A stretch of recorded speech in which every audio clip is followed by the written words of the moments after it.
The third word that Jesus speaks from the cross is directed at his blessed mother and his beloved disciple John. Recall that these words are significant because they tell us about who Jesus is. These are the last things he says to us. It's significant that the first thing he says when he's lifted up on the cross is directed towards his Father.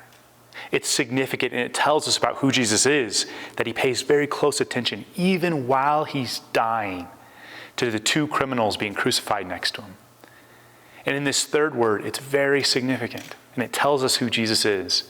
When he's longing for breath and can barely breathe, he'll eventually die of asphyxiation. And he looks at his mother, he says, "Woman, behold your son." He gestures towards John. "Behold your son?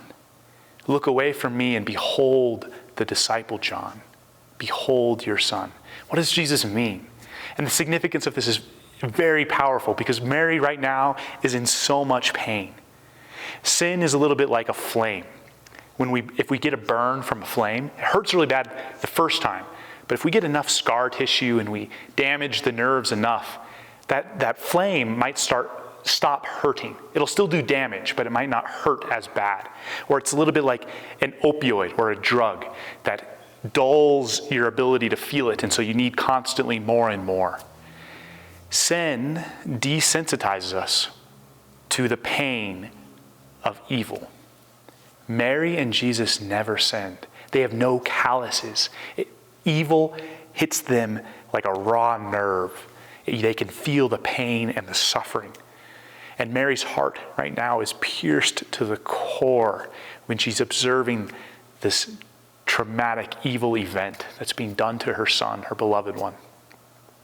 And her only consolation is to still be there with him, to still see him and look upon him. And Jesus now is telling her, look away and look at John. Look at the disciple. Why? Because from this moment on, Christ dwells in the heart of the Christian. That's why he died, so that we can become one in him. That's what it means to be a Christian. Literally, a Christ bearer. One who is a dwelling place for Christ.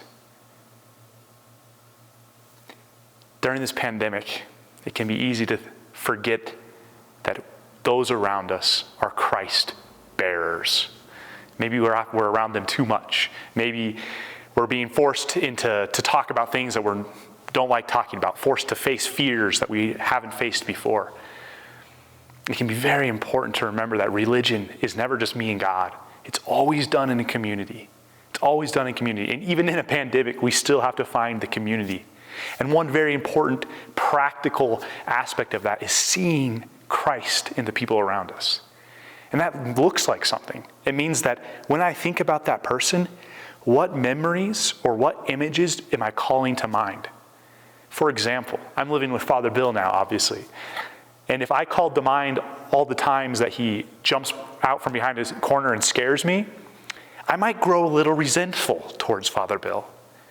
But if when I think about Father Bill, I think about the look of love that he has when he's with his people, when I see his suffering heart, when he's thinking about the pain of his people, then that is a man that I can admire and respect and see Christ in, and that relationship can grow deep and strong. So I encourage all of us, myself included, to work hard to see Christ in the disciples, to see Christ in our family, to see Christ in those around us. But then Jesus says something else in this same word. As he says, "Woman, behold your son." And then he looks at John, "Behold your mother." He looks at us and he says, "Behold your mother. I give you my mother as your own." Why? Sometimes we get super confused about Marian devotion, and it gets weird. We think Mary wants all the attention. No. Jesus is saying, if you want to be a Christian, you have to learn what it means to bear Christ. And at this point in history, Mary is the only one that's actually done that. She bore Christ in her womb for 9 months. She becomes the perfect teacher. So we look to Mary. We look to Mary to teach us not about self-absorption, selfishness. She doesn't care about herself. She wants to teach us how to put all of our focus and attention on her beloved Son, Jesus Christ. So perhaps those are two things that we can reflect upon. Just those words, behold your Son, behold a Christ bearer, and behold your mother. Behold the one whom I give you as a teacher. Continue to pray for each other. Pray for us. We'll be praying for you. And God bless you.